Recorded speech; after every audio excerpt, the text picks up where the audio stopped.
Good morning, everybody. This is Leslie Wyatt with SoftPro. Welcome to episode 55, Industry and Compliance Update of Sage You a Seat.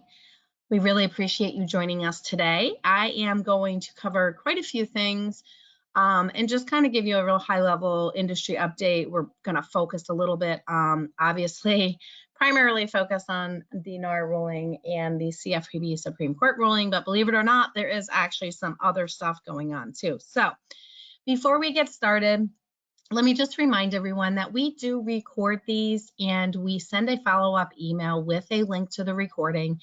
You are welcome to use it as far as training or update or however you may want to. Please don't worry about us sending it. We send it out to everyone that's registered, whether or not they even made it onto the broadcast or not. So also, if you have any questions, there is a question feature in your tab somewhere on your screen within the GoToWebinar. If you click on that, you can type any questions that you have. We will try and answer as many questions that we have time for, and if we don't get to them, we'll follow up with you afterwards one-on-one and try and make sure everybody gets their questions heard. So believe it or not, I'm going to go ahead and switch to your view here. Maybe. There we go.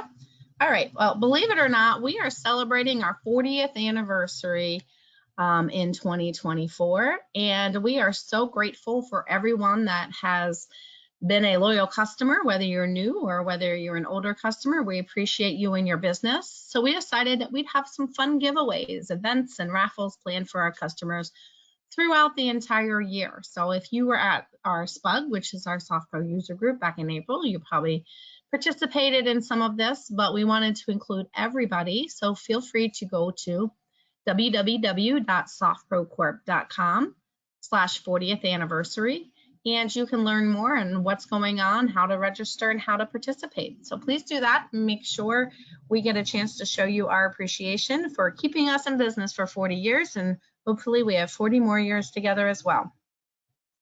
All right, so with that, I'm going to go ahead and get started.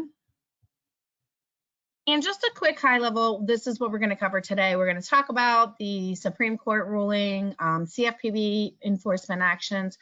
We're going to talk about some ALTA updates, some NAR commissions, which is the obviously NAR lawsuit, the unregulated title insurance products. Fannie Mae actually just took a kind of a stance on that again and put out a request for information, which we'll talk about, and then just a real high level market outlook.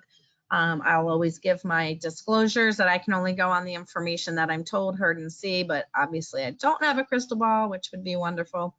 So with that, we're going to go ahead and get started and just kind of jump into things here. Let's see here. I am having a little bit of, here we go. All right, so talking to CFPB, everyone should know right now that the CFPB had been taken to court. This actually stemmed back from 2017, and we're going to go through the timeline here in a minute, but just a kind of high level of what's been happening and why we are even talking about whether it's constitutional or not. It's really nothing new. It generally comes back to either its structure or the way that the finances are structured. So in this case, it came down to the actual financing. So just so everyone's on the same page, the CFPB receives its funding directly from the feds, the Federal Reserve. They do not follow the usual congressional appropriations process. And for those that maybe aren't familiar with that, generally what it means is that you can't just kind of request and get money. You can request money, it goes to a congressional appropriations process, meaning it goes to Congress, they vote on whether or not to approve it and fund it or not, and that's how they get money.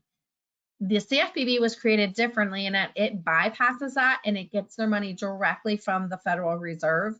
And from the very beginning, opponents have said this is not a good idea. This is essentially unlimited money. I think it's actually 600 million, but in this case, unlimited money that they can just pull from and not have any accountability or oversight on how much money they're using within the CFPB. Most divisions or departments within our government, with the exception of, I think, Parks and Rec and the Post Office, have to go through the congressional appropriations process. So U.S. Court of Appeals for the Fifth Circuit Court ruled that the CFPB's funding mechanism is indeed unconstitutional, and that it does indeed, or it did indeed violate the appropriations clause and the Constitution structure for separation of powers. So that was a big ruling. Originally, the court said it was fine. They took it to the appeals in the Fifth Circuit Court, and they said, actually, yeah, we do think that it's unconstitutional. Why is that so important? For many reasons, not only just the money and the finances. It's also because if, when the Supreme Court were to come out with this ruling, they said it is indeed unconstitutional, it could have potentially negated all of the rules, regs, and enforcement actions to date against the CFPB, meaning everything they did was unconstitutional because they weren't constitutional in the way that they received their funding. So this was a huge case, not just for our industry, but for payday lending, car loans, home loans, credit cards, student loans. Everybody was watching. So it vacated the payday lending rule, which the court noted without unconstitutional funding, the Bureau lacked any other means to promulgate the rule, which is essentially what I just said. Since you went about it not within the appropriations process, it's unconstitutional, and essentially everything that you've done to date can be negated, which quite honestly, I don't know that they would have gone that far, simply because it would have been a litigation for years and years and years from anyone that they've ever touched.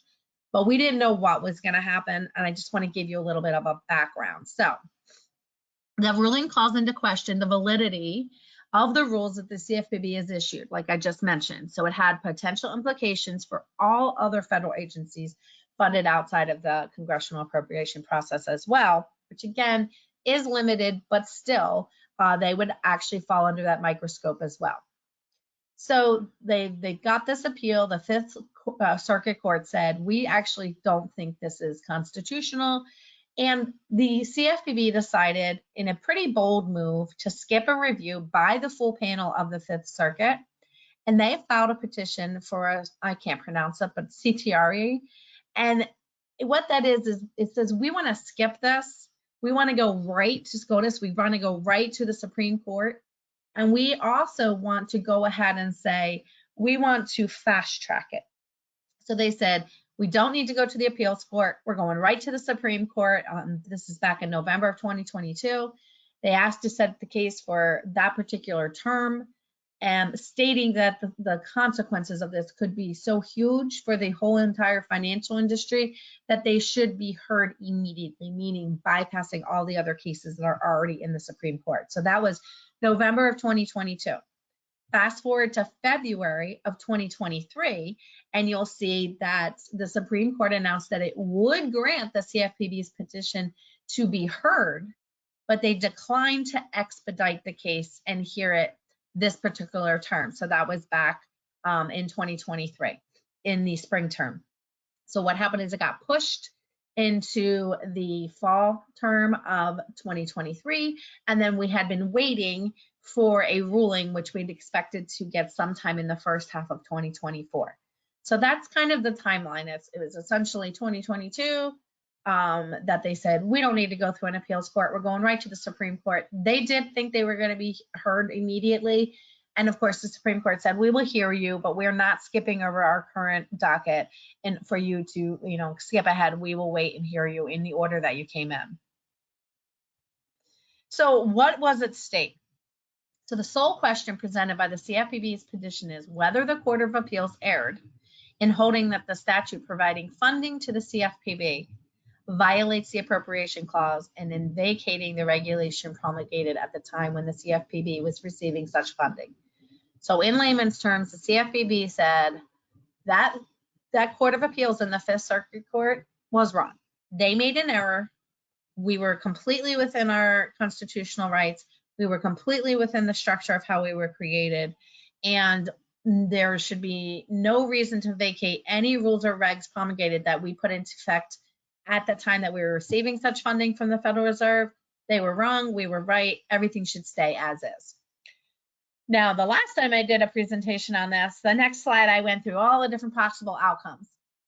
And what most people in the industry thought, and all the industry experts and CFPB and RESPA attorneys all came out and said they expected the Supreme Court to make a decision basically stating this needs to go back to Congress. Congress needs to look at how Dodd-Frank was written and how this division or department of the government, the CFPB, was created, and they need to make a change as to the oversight that they have, and also that they need to go through the congressional appropriations contract. And whether or not they put a time frame in there, you know, everyone kind of argued.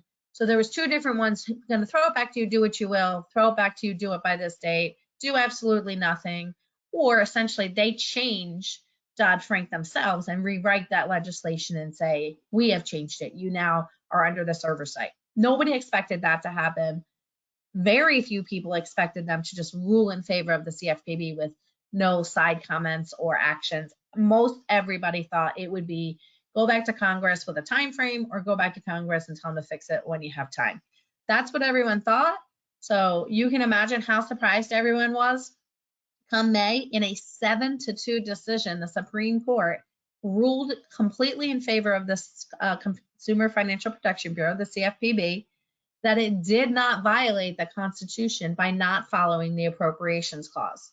So they did the one thing, or the second most least popular ruling that everyone expected. Almost nobody thought that they would just rule wholeheartedly in favor of the CFPB for many reasons, but also one to point out is this is not the first time that this topic or this issue or concern has been brought to either a circuit court or appeals court. It has been challenged time and time again on how the CFPB is structured and how they receive their money. So this might be the end of this question, to be quite honest with you. It hit the Supreme Court, and it wasn't even a, you know, a 6-3 or 5-4 type decision. 7-2 is a pretty strong stance. And so they said, essentially, you're fine. The way you get your money is fine.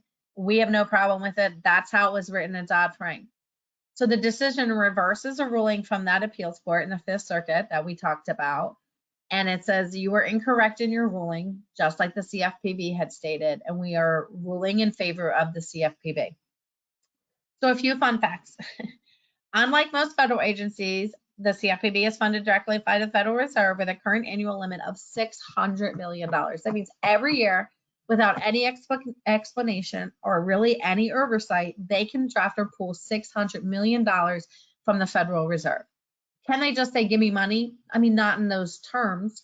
They have to say, hey, we need money for this, or we need money for that, but there's no oversight. As long as they're under that $600 million, they're essentially going to get whatever money they ask for. Another one, a lot of opponents to this and a lot of people that were really pushing this court case said, you know, we think that this ruling is a slap in the face and it makes the appropriations clause a thing of the past. And what they mean by that is other departments of the government are going to now look at that and say, well, why do we have to go through an appropriations clause? Like, they're going to start rethinking how they're funding and put arguments together as to why they should be able to pull directly from the Federal Reserve. So essentially think Wild Wild West, right? It's a free-for-all. So what makes them so special that they don't have to follow the rules and laws written out in the Constitution? And there are going to be other departments or divisions within the government that are going to look at how they're funded and maybe put arguments forward as to why they should fall under this as well and not have to follow the appropriations clause. All right, so I mean, I'm being very honest, and if any of you have heard me talk about this before, we were not expecting this decision. Like I said, we did not expect for them to rewrite Dodd-Frank. You know, the Supreme Court is not in the business of actually writing legislation, just ruling on it and sending it back to Congress. So we did not expect that. And this was like, out of the 4 options, this was the third one that we thought might happen. So most people in the industry were pretty surprised when this happened. I don't see we have any questions, so hopefully if we do, I'm going to look real quick. Sorry, I'm going to pop this out and just make sure. Okay. All right, well, if we don't have any questions so far, I'm going to go ahead and keep moving. So I threw in this legislation that's on the floor right now, just so everyone kind of knows that people aren't just kind of sitting back. HR 2798, which essentially is called the CFPB Transparency and Accountability Reform Act. It's part of a larger bill that has a lot of other small acts in it, and that's essentially how you get these type of legislation through. A lot of times, for those of you that might not be overly familiar with, but when you have a small bill, very specific to one entity, in this case, the CFPB or our industry. Basically, it gets tied together with, a handful of other very small acts, and it takes a long time for them to get through because they are kind of all over the place, and that's what's happening here. Sometimes if it's easy and we know it's going to go through, it gets put on a larger bill that we know is going through right away because no one's going to challenge it. But this one is on a kind of one that's got some bills or acts kind of from all different genres, if you will. But it was introduced in April of 2023, finally got reported to the House in December of 2023. I know it has been in and out of a few committees, but it is sitting in the Union Committee right now. Honestly, the committees don't matter. If it passes a committee and goes to, it essentially will then get pushed to the floor. I know at least 2 other committees didn't deny it, but they just pushed it out to someone else. But essentially what it is they want changes to the structure, funding, and rulemaking procedures of the CFPB. They want to remove the Bureau from the Federal Reserve System and reestablish it as an independent agency, obviously making it go back through a congressional appropriations.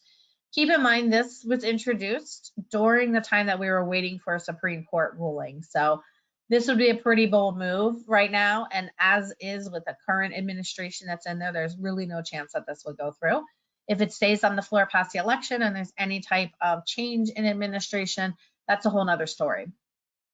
It eliminates the Bureau's ability to receive funding from the Federal Reserve, like I said, brings it into that appropriation process, changes the leadership structure by establishing a 5-person commission. We've been hearing and talking about this in, I don't even know, since it's been created. This has actually already been to the Supreme Court as well.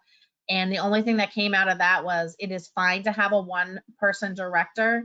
And the only change that they had them make from the Dodd-Frank was that we don't need a 5-person committee. We are fine with 1 director, but that director can be removed at will by a sitting president. And before, they couldn't even be removed, essentially giving them more power than the president. But that Supreme Court said structure is fine, but we are going to let the president remove them if they want. What does that mean? It means that every time there's a change in administration, you're going to see a change in leadership in the CFPB. So if there is a Democratic administration, you're going to see a specific type of director of the CFPB. And if it is a Republican administration, you will see a different type, more of a hands-off approach. I think we saw that with Mick Mulvaney, if any of you remember. He was in there for a while, and then he was a hands-off approach. Also establishes a separate inspector general for the Bureau, meaning kind of keeping them under audit and keep having some oversight. I don't expect to see anything happen with this. I just wanted to include it because it is indeed in a committee. Like I said, if there is a change in administration, you might hear more about it. But for right now, it's just kind of sitting there in that committee and hasn't hit for a floor vote yet. I don't want to spend too much time going over enforcement actions because obviously there's a million of them. I will say that right after they decided to go and ask to be heard by the Supreme Court, everybody thought that the CFPB might kind of lay low. They don't want to get their hands slapped. They don't want to draw attention to huge enforcement actions and stuff like that. They were just going to kind of sit back and see what the Supreme Court did. Honestly, they did not. They came out of swinging. I don't have it in here anymore because of timing, but the end of December of 2022, so right after they asked to be heard by the Supreme Court, before they even heard if they were going to be, they hit Wells Fargo with like a $3.2 billion enforcement action, the largest one in the history of them. It was wild. So everybody realized at that point they were not playing. They fully believed they were not going to lose that case.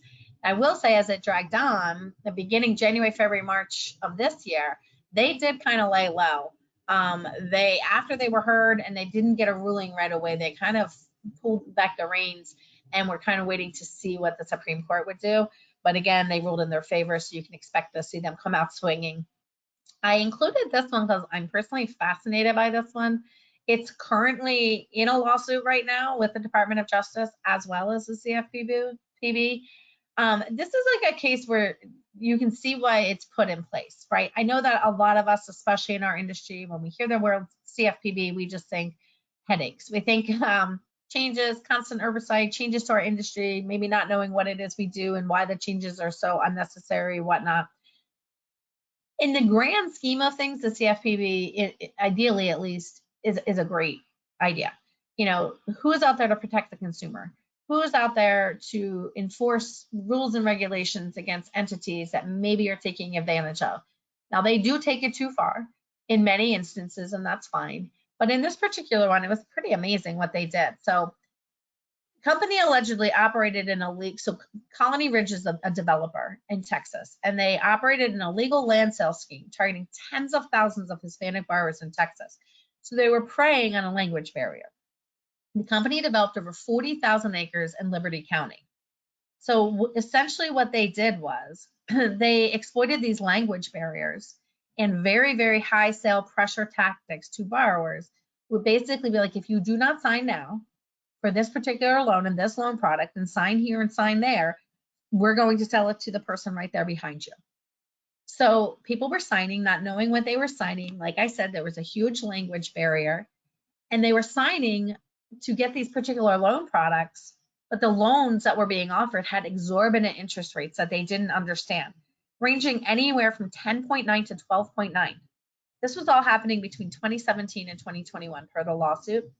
But a 12.9, think about, that's how, I mean, in 2020 and 2021, we saw some of the lowest interest rates we've ever seen, and they had people signing up for 12.9. Some of them went as high as 17, some went a little lower, but in the end, they were scamming them into these high pressure tactics because they didn't understand the terms or what it was they were signing, and they would sign onto something simply just to get the house. So when the families fell behind on the payments, they entered into foreclosure almost immediately. There was none of this sending a letter. There was none of this, you have 90 days, you have this, you have that. Here's your recourse of trying to catch up.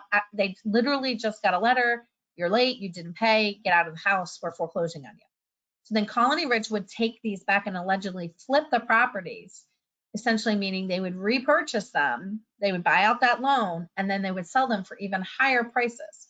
So they got all that money from the borrower up front, they defaulted on the loan, they repurchased it back because they had their own in-house lending as well, and they would turn around and flip it at higher prices. So this happened with at least 40% of all the properties within 3 years. So per the lawsuit, they sold over 8,200 properties twice, basically doubling their profit. And they sold 2,060 properties 4 or more times in 3 years. That's insane. They were making so much money. So essentially about 1 in 4 loans ended up in foreclosure. So somehow or another, the DOJ and CFPB partnered up on this and said, this is blatant fraud. So they are currently in a lawsuit. So with Colony Ridge, the Department of Justice came in and filed suit. CFPB filed suit. And as of today, there hasn't been any updates as to specifically where this lawsuit is. But just something to kind of follow, because in this case, I feel like the DOJ and the CFPB is doing exactly what it's intended to do, which is stepping in and protecting consumers who truly didn't have the knowledge or know-how. Whether it be from a first-time homebuyer situation, maybe language, maybe just not used to the rules and regs that come with buying a home. But in this case, they're stepping in to help these individuals who have been scammed by them try and get their homes back or not foreclosed on, or at least get some money back. So I would watch this lawsuit. I think it's going to be interesting. Anytime the DOJ gets involved, you know it's a bigger issue than most. So kind of an interesting one to follow.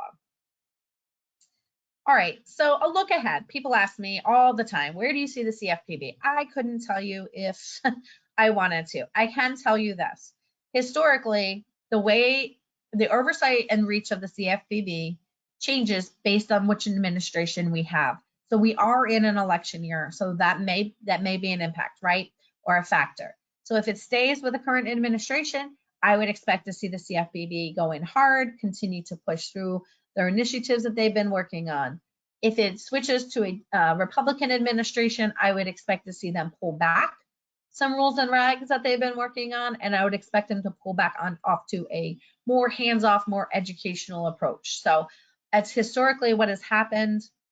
That's just my 2 cents, but I would expect to see a change in the director if we change administrations. Just also another fun fact is the director of the CFPB is put in place for 5 years. That time frame is specific because you have an election every 4 years, right? So if your party changes, you know you're coming out. If your party doesn't change, then that administration has another year to replace them. They are appointed and then they are voted on. So it's not just like a president can say, you are the new director. However, they can put in their own short-term or interim director until one is voted on.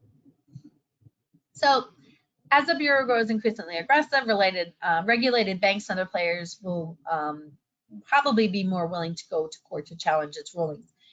I will say, if it is kind of more of an industry-wide, I don't know who is willing to bank that, especially after this recent Supreme Court ruling. It was a little bit, it was slightly shocking that they didn't come back at anything. So I don't know, who's going to take them to court that would take them past an appellate court, but we'll see. CFPB issued a latest issue of supervisory highlights back in April, and basically they detail the agency's action against junk fees. We all know what junk fees are. We basically were accused, our industry, which is where we got the CDF, so they want to itemize and show them all. They are still saying that our industry has junk fees, but you also have to remember the junk fees are also student loan fees, credit card fees, payday loan fees, all that. This is specifically one that they're looking at by mortgage servicers, but this will definitely be a hot topic, and it actually came into play with the non-regulated title insurance, which we'll talk about next. So they want to crack down on discrimination, and they are also forming a task force and looking at a lot of use of advanced technology and whether or not it's consumer friendly or if it's misleading. So this is what I would expect to see this year. Now that they've got kind of the backing of the Supreme Court, they're probably going to push pretty hard on most of these. Okay, I'm not going to spend too much time on this. I just want everyone to know that, yes, the ALTA 2021 forms are still a thing, even though it's 2024. They went into effect July 1st, 2021, but most underwriters or states didn't get them approved till late in 2022 or even 2023, now even into 2024. Some of them don't have them. I really just want to bring this up because if by chance you are still in a state with an underwriter that you do not have your 2021 forms, it's okay. You're allowed to use the standard ALTA ones, and also you don't have to use the new ones until either your state gives you a deadline or your underwriter gives you a deadline. So just because it says it's decertified, it just means that they're not going to make any updates or changes after 12/31/2022 to the old forms. They'll only support the new ones. It doesn't mean that you can't use them. So obviously always check with your underwriter as to what you should and when be using in your state, but people panic, and I get it because of all the dates. So I really just wanted to make sure that everyone understood that there's still some states that haven't even approved the use of them. So most of them did as of January 1st of 2024, but not everybody. They did make technical corrections in 2022, which means we had to go back through and update all of them again. And then just for fun, they decided, I should say, that they added some newly revised forms. There's 2 short form policies there, a couple new endorsements, and then updates to some endorsements that were scheduled for release April 2nd, 2024. Again, they've been released with the standard ALTA canned forms. If you do not have them, if these are forms you use or endorsements that you use, and you don't have your underwriter specific ones, if that's what you use, then simply just contact your underwriter and ask for a timeline, and they'll let you know whether or not they've been provided to us or where we're at with them. As far as the endorsements goes, obviously you can use standard ALTA endorsements, but there are some new ones and there are some changes to some that are listed right there. Okay, now on to the good stuff. What's this NAR lawsuit all about? So this has been interesting to watch, and I know that we are on the title and closing side of things, but this definitely has an impact to our industry. Realtors are our partners. It's where we get most of our business, or from attorneys, right, or lenders. So just for those who maybe haven't followed it, the National Association of REALTORS, which is NAR, got taken to court from a group of sellers in Missouri. They also listed specific agencies or brokerages as well. I'm not going to go into all of those. All of them have settled at this point, but they got hit with a $1.2 billion fine, if you will, or settlement. And essentially what I was saying was that NAR is responsible for commissions and the way the commissions work, and that the average consumer, buyer and or seller, didn't understand that these were negotiable, not set fees. That's essentially what it was. It was all over commissions that saying, well, just because 6% is the norm doesn't mean a seller had to pay 6%. It goes a lot deeper into who's paying what and how it's advertised, and we're going to talk about that. But the gist of it is to avoid paying the $1.2 billion, NAR agreed to a $418 million settlement over 4 years on behalf of all of their members, if you will.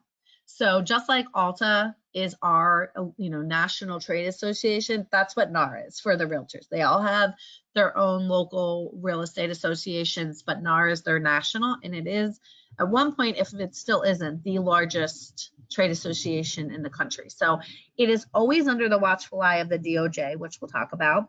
But in this case, these sellers in Missouri really pushed it forward, and it went all the way and to, like I said, they were going to get a $1.2 billion judgment against them, but they agreed to a $400 million settlement over 4 years.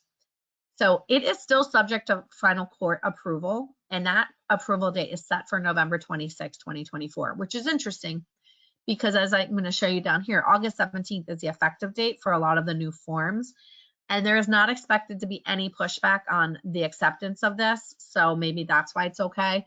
But we are waiting for final acceptance, but everybody nationally is moving forward that it's going to be approved. And the settlement does make clear that NAR continues to deny any wrongdoing. That was one of their sticking points. They're saying, we will pay this so that our members can move on and not have to pay out of pocket, but we are still denying that there was any wrongdoing.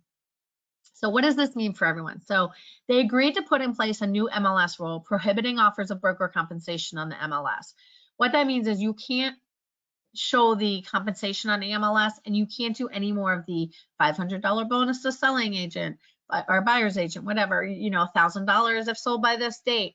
One, they said that lends itself to steering, meaning if I'm a realtor and I have 4 houses to show to Bobby Buyer, and 2 of them are going to give me a $1,500 bonus if I sell it and 2 aren't, they're saying that that would lend itself to that agent, steering people to those properties in order to make the extra money. So you can no longer do that, and you can't even put in the actual compensation, which we're going to talk about here in a second, because it should have no bearing on what houses you show. And the agreement between the seller and the selling agent is their business, and the buyer and the buyer agent is their business. So it is a stark contrast to what we have been used to in all these years within how realtor contracts work and commissions. So you'll notice here it says, NAR has agreed to enact a new rule that would require MLS participants working with buyers to enter into written agreements with their buyers. Essentially, to sum that up, all buyers that are working with a buyer agent now have to sign a compensation agreement. Now, in some areas, they were already doing this.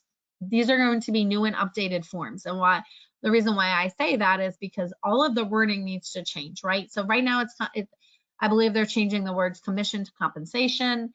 It's an agreement between the buyer and the buyer's agent that doesn't necessarily state the seller will be paying the commission, because they won't know that now. There's a lot of variables. It'll be very interesting to see the final product state by state. I've been working with one in Georgia, and it's a little bit different, but essentially the rule goes into effective in July, but they have worked out that you have until August 17th, because that's when the last notice came out last year or something like that. So you can, most areas are implementing it August 17th. I know Illinois is, Ohio is, Georgia is, a bunch of different states.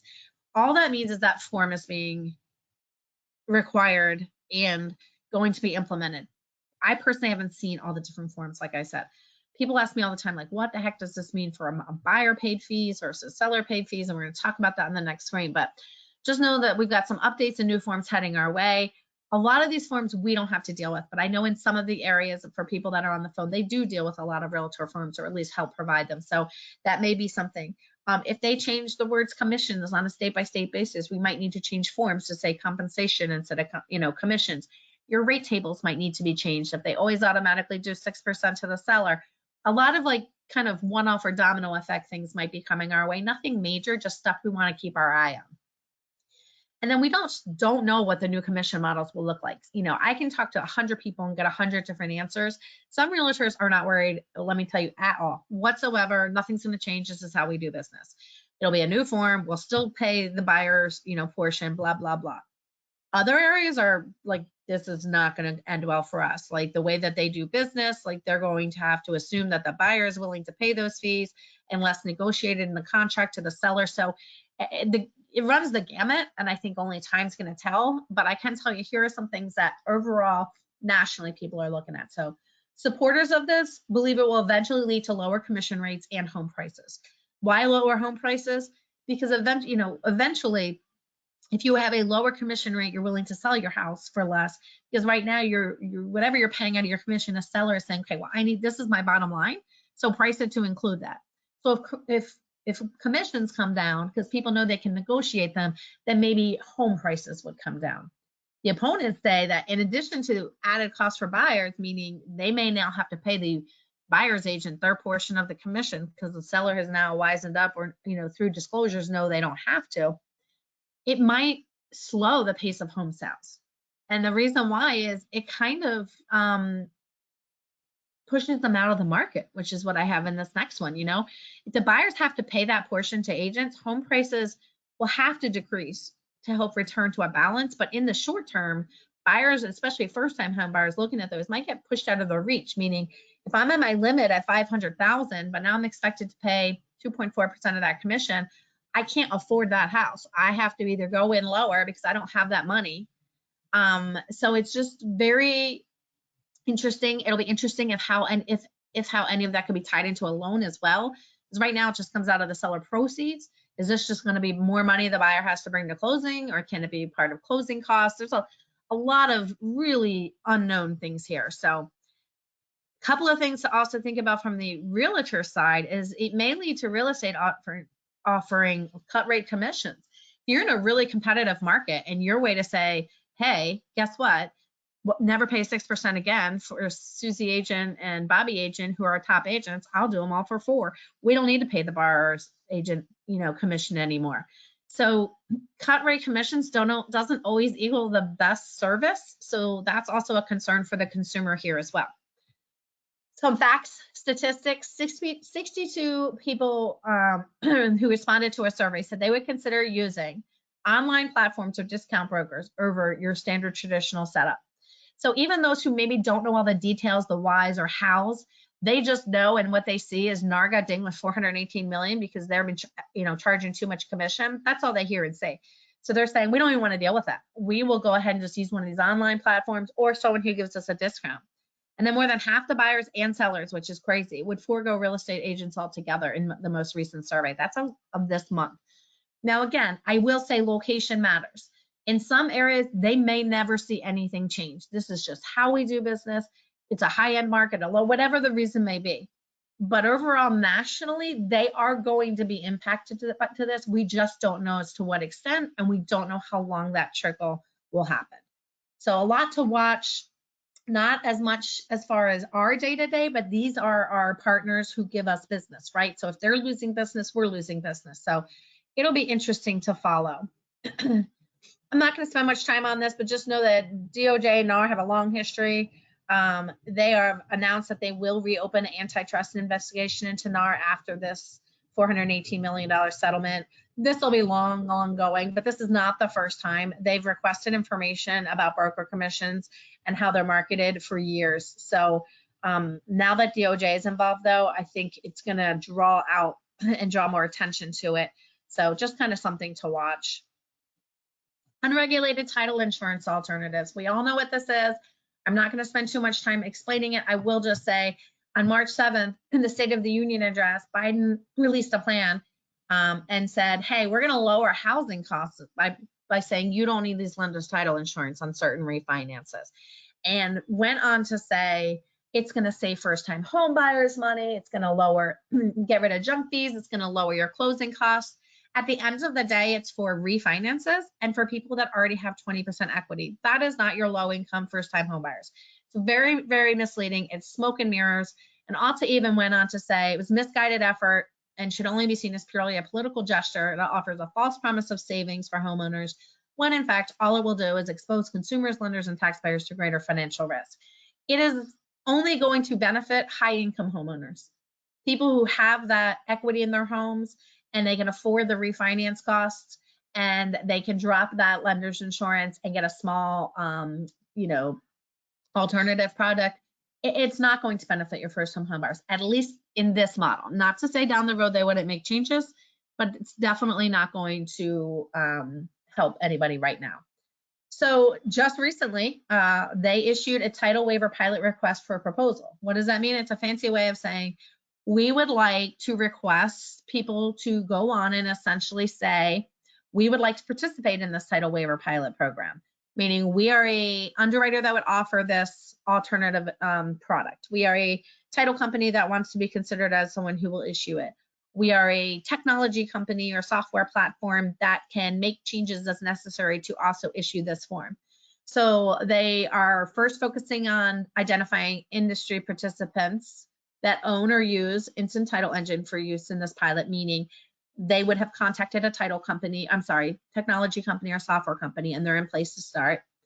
And then also they want input from industry participants on ways to reduce title, escrow, and other closing costs through all this, which I think we all know is if you're not paying for one end, you're paying for the other. So if you get a discounted title product and something happens, the lender is not going to sit back idly and say, oh, well, I wish we would have got a lender's policy. They're going to come after somebody. They're going to come after whether it be the borrower or whoever closed it or the GSEs, but they're not just going to, sit back and lose their money. So I am extremely interested to see industry-wise who decides that they want to be tied to this, because as an industry, we are adamantly opposed to it. It is definitely putting a burden on the underwriters. It is not giving the coverage that a borrower needs. And I know people can argue, well, this is the lender's policy. Well, in most areas, the seller pays for the owner's policy because they get a huge discount on that through the loan policy, right? Well, they wouldn't be issued as a simultaneous issue. So that fee would now be a much larger fee that most sellers are not going to want to pay. There will be no simultaneous issue or discount, and this is likely going to follow the consumer. Remember, owner's title insurance is optional, and when they see that a lender is not taking out a title insurance policy, they're going to say, well, then I don't need a title insurance policy. And guess who's going to have to spend the money to fight this in court if anything happens? The consumer. So this is just overall a bad idea for our industry as is. Not to say something couldn't change or revamped, but essentially Fannie Mae, they want this request for proposals to provide Fannie Mae with the opportunity to evaluate industry participants and solutions for managing title-related risk. So this is not going to reduce the closing costs for borrowers because in most areas they don't pay for it. It's the seller that pays for it. So it's going to end up increasing it. And if they do buy it, they're getting basically a cut rate, less coverage product that's going to, in the long run, cost them more money. Okay. I'm not going to spend anything on attorney opinion letters. Just know Fannie and Freddie are still accepting them, but they have not had a lot of people sending them in, if you will. They've always kind of accepted them in certain areas, but this is across the board now. But most people are not using an attorney opinion letter and lack of title insurance policies. We already know ALTA's against us. I just went through all of this. They did introduce America's Property Rights Act, Senate Bill 2687. Again, this hasn't gone anywhere. It's probably not going to go anywhere, but it essentially, in a nutshell, it says, this is bipartisan, meaning both sides agree to this. We want to push it through, and it would require all loans purchased by Fannie or Freddie be protected by state-regulated title insurance policies. Under the current administration, this will not happen. There is a chance if administration shifts that potentially could happen because they would push back a lot of the regulations to the state. So that's all this is. It won't do anything until something changes in the administration and If not, it'll just kind of hang around and, probably not move anywhere. All right, my last slide here. I know this is a lot of information, so I appreciate you guys hanging in there. But this housing market outlook, I hate that I had to put this at the top, but I would assume that many of you listen to a lot of economists, listen to me, listen to other people at the end of 2023, the beginning of 2024, saying, oh my goodness, the rates are projected to come down. The market's gonna likely rebound, blah, blah, blah. Well, it did not. So rates are still high. They were at 6.9 last I saw, and sluggish sales. The home inventory is starting to increase, but it is still so backed up and still so slow. They were expecting new construction to rise much quicker than it has, and it's very minimally helped the supply issue. And then while housing prices did drop a little bit, they are on the rise again. And that is simply because there is no company. Why would I sell you my house at a lower price when I can get a higher price, because you can either buy my house or the house down the street. There's no other options, right? So the supply remains very limited. Even though it's growing, it is slightly growing, and as it grows, it's a year or two behind. So it's going to take a long time for that to fix. Interest rate sticker shock is still there. They've not dropped as predicted. 6.9% average right now. That's pretty high for people that are expecting it to go, 6 or below. In the grand scheme of things, 6.9% is not that bad of an interest rate. We just went through a couple of years where everything was so low that people are, I would not sell my house right now at 3.0, a 3% interest rate to go to a 7% interest rate for no reason. I would have to have a reason to sell. So that's why we're not seeing these houses move. People are like, I'm not giving up this rate. I'm just going to stay where I am. People being able to work from home has not helped. But these high rates are boxing out first-time home buyers. Add into that the idea that maybe we might be looking at, buyer paid real estate fees. That's going to also hurt the market if that actually happens. So the hot markets, I put in quotations, there are still some pretty hot markets right now. There's a lot of busy customers, which we're thrilled for. But they look to be the mid-sized cities offering more job growth. A lot of large companies have moved out of big cities or went to where things are cheaper, or they have more growth.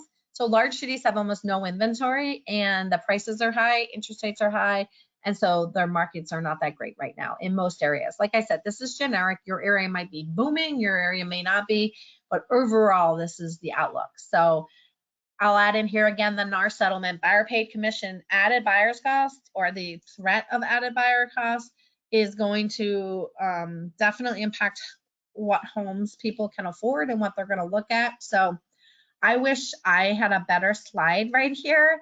I wish that I could tell you everything is great and the market's rebounding, but the longer the market stays in a sluggish state, the longer it will take to rebound. So one thing I don't have on here that is a huge, huge impact is inflation. People are just very uncomfortable putting out a lot of money right now when, it's indisputable. Like, gas is right now, the gas where I live is $4.99, and that's like become normal, which I think is crazy.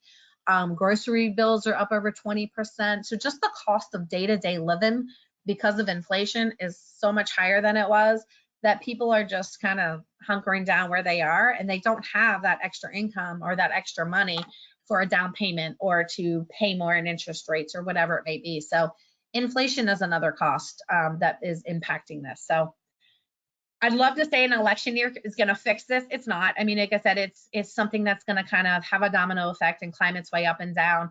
Yes, it might change certain things, but it's not going to be immediate fix by any means. We can't just magically put the interest rate back at 4% and put homes on the market. So it will have an impact, that is for sure, but definitely not as big as what some people might think. So I wish I had better news here, but I feel like, our industry is smart and our industry is definitely here to stay. And I think that hopefully in a lot of your areas, you're seeing a lot of constant business, and I hope that continues. So I think that we can ride this out for sure and find a way to look forward to a better market.